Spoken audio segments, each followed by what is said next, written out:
देश के 77वें गणतंत्र दिवस के अवसर पर मैं उत्तर प्रदेश के सभी नागरिकों को हृदय से बधाई देता हूं।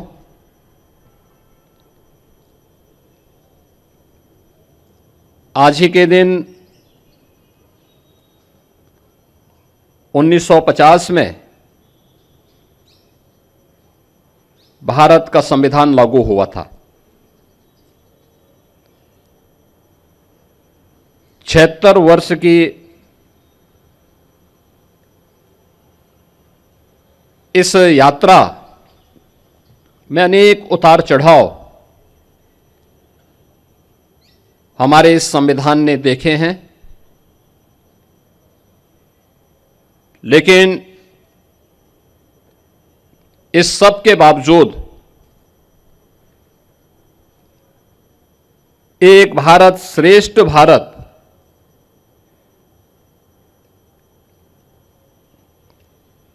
के अपने संकल्पों के अनुरूप उत्तर से दक्षिण तक, पूरब से पश्चिम तक प्रत्येक भारतवासी के गौरव, भारत की एकात्मता और अखंडता के लक्ष्य को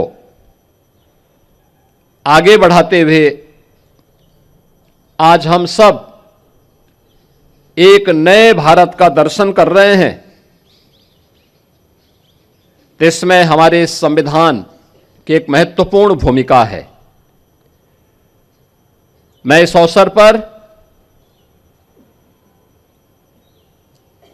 राष्ट्रपिता महात्मा गांधी, जिनके नेतृत्व में भारत के स्वाधीनता आंदोलन ने एक नई ऊंचाइयां प्राप्त की, उनकी स्मृतियों को नमन करता हूं।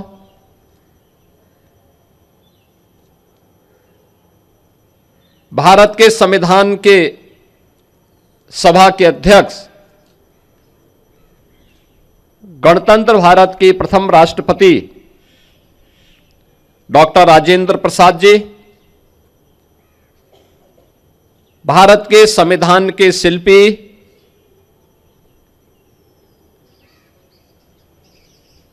बाबा साहब डॉक्टर भीमराव अंबेडकर,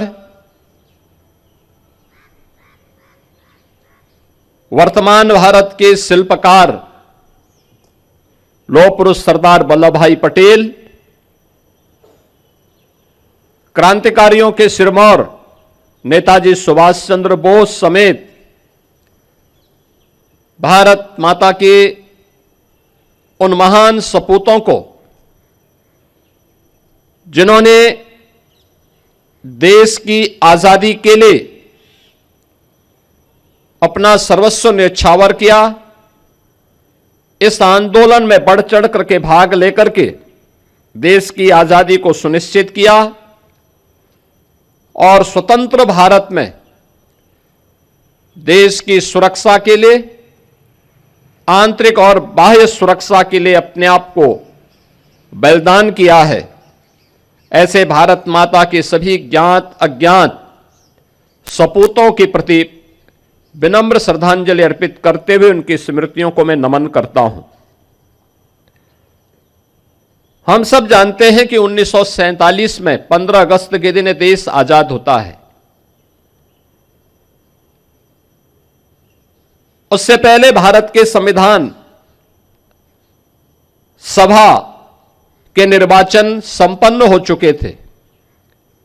डॉक्टर राजेंद्र प्रसाद जी के नेतृत्व में भारत के संविधान सभा के निर्माण के उपरांत 26 नवंबर 1949 को भारत ने अपने संविधान को अंगीकार किया। आज पूरा देश 26 नवंबर की तिथि को संविधान दिवस के रूप में आयोजित करता है। हर भारतवासी का दायित्व बनता है कि हम अपने संविधान के प्रति पूरी श्रद्धा और पूरे समर्पण भाव के साथ कार्य करें, क्योंकि सम और विषम परिस्थितियों में भारत का इस संबल बना है। भारत के संविधान की ये पंक्तियां कि हम भारत के लोग हर भारतवासी के लिए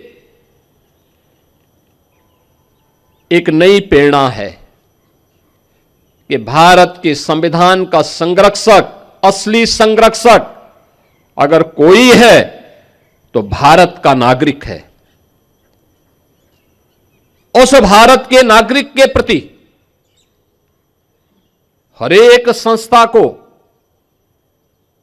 हरेक नागरिक को, हरेक मंत्रालय और विभागों को अपनी जवाबदेही को सुनिश्चित करना होगा और यह संविधान के प्रति हमारे समर्पण के भाव को भी व्यक्त करता है। हम सब इस बात को जानते हैं कि जब भी हम संविधान की मूल भावनाओं का अनादर करते हैं तो वास्तव में भारत माता के उन महान सपूतों का, जिनके बल पर, जिनके दम पर यह देश स्वतंत्र हुआ, हम उनका अनादर भी करते हैं। यह अनादर भारत के संविधान का नहीं बल्कि भारत के उन महान पुरुषों का अपमान है जिनके बल पर यह देश स्वतंत्र हुआ। और इसलिए हर नागरिक का यह दायित्व बनता है कि वह संविधान के प्रति पूरी श्रद्धा और समर्पण भाव के साथ कार्य करें। यह हमारे लिए एक पवित्र दस्तावेज है जो हर विपरीत परिस्थितियों में हमारा मार्गदर्शक होगा। भारत को एकता और अखंडता के सूत्र में बांधने से लेकर के देश के अंदर न्याय, बंधुता और समता के एक भाव को प्रत्येक नागरिक तक लागू करने के सपने, इस अभियान को निरंतर आगे बढ़ाने के इस क्रम को हमें जारी रखना होगा। याद रखना, ये तीन शब्द भारत के संविधान के, न्याय, समता और बंधुता, हर नागरिक को बिना भेदभाव के न्याय मिले। देश के अंदर जाति, मत, मजहब, क्षेत्र और भाषा के आधार पर किसी प्रकार का भेदभाव न हो। परस्पर समता और बंधुता का यह माहौल पूरे देश के अंदर आगे बढ़ेगा तो भारत को विकसित भारत बनाने के प्रधानमंत्री मोदी जी के अभियान को कोई रोक नहीं सकता। विकसित भारत की संकल्पना हर भारतवासी के लिए गौरव का क्षण होना चाहिए, क्योंकि यह क्षण केवल देश की आर्थिक समृद्धि का मात्र नहीं, हर नागरिक की खुशहाली का दिन होगा। हर एक नागरिक के जीवन में कई गुना समृद्धि का दिन होगा, लेकिन इसका रास्ता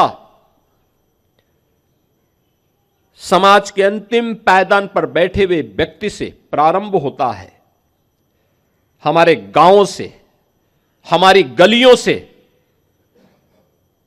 समाज के अलग अलग क्षेत्रों के अंतिम पायदान पर बैठे हुए उन नागरिकों के माध्यम से यात्रा आगे बढ़नी चाहिए। हर एक स्तर पर आत्मनिर्भरता का यह भाव हमें आगे बढ़ाने के लिए सदैव उसके प्रति, उस भाव के साथ आगे बढ़ना पड़ेगा। याद रखना, भारत के संविधान के शब्द जिनके बारे में प्रधानमंत्री जी बार बार कहते हैं कि इन तीन शब्दों ने भारत के संविधान को दुनिया के सबसे बड़े लोकतंत्र के रूप में भारत को स्थापित करने में सबसे बड़ी भूमिका का निर्वहन किया है। आजादी के पूर्व देश को सामाजिक रूप से तोड़ने के लिए, विभाजित करने के लिए अनेक दुष्चक्र प्रारंभ हुए थे। कुछ लोगों ने क्षेत्र के आधार पर, कुछ लोगों ने भाषाई आधार पर, कुछ लोगों ने जातीय आधार पर देश को विभाजित करने के अनेक षड्यंत्र रचे थे, लेकिन वे सभी षड्यंत्र अधिक दिनों तक टिक नहीं पाए। जब भी संविधान के मूल भाव को कमजोर करने की साजिश होती है तो आप इस बात को देखते होंगे कि कहीं ना कहीं से इस सुगबुगाहट भी शुरू हो जाती है, जो सुगबुगाहट वर्तमान में उन भावों को कमजोर करता है जो न्याय के सिद्धांतों के विपरीत हो। भारत का संविधान व्यष्टि नहीं, समिष्टि के उस भाव के साथ हम सबको जोड़ने की एक नई प्रेरणा देता है। कोई व्यक्ति अगर यह कहता है कि मैं न्याय से ऊपर हूं, मैं संविधान से ऊपर हूं, मैं व्यवस्था से ऊपर हूं, तो मुझे लगता है कि वह भारत की संविधान की अवमानना कर रहा है। अगर कोई व्यक्ति कहता है कि बनाई गई व्यवस्था पर मेरा विश्वास नहीं, जो मैं कहूंगा वही सब कुछ होगा, यह नहीं चल सकता। और आज का यह दिवस हम सबको भारत के इस महान संविधान के प्रति उस समर्पण भाव के साथ आगे बढ़ने, उन संकल्पों को आगे बढ़ाने की एक नई प्रेरणा का दिवस है। हम सब उत्तर प्रदेशवासी भारत के इस संविधान को सम्मान देते हुए उन सभी राष्ट्र नायकों को, जिन राष्ट्र नायकों का एक ही ध्येय था और वह था राष्ट्र प्रथम का भाव, उस राष्ट्र प्रथम भाव का एक दस्तावेज भारत के संविधान के रूप में हम सबके सामने है। और यही वर्तमान के हमारे संकल्पों को, देश के संकल्पों को एक नई ऊंचाइयों तक आगे बढ़ाने में मददगार होगा। मैं आज के इस अवसर पर पूरे प्रदेशवासियों को 77वें गणतंत्र दिवस की एक बार फिर से हृदय से बधाई देते हुए अपनी शुभकामनाएं देता हूं। धन्यवाद। जय हिंद। राजनीति हो या क्रिकेट, देश विदेश की ब्रेकिंग हो या आपके मोहल्ले की बड़ी खबर, सब मिलेगा एक ही ऐप में, सबसे तेज और भरोसेमंद। अभी डाउनलोड करें दैनिक भास्कर डिजिटल।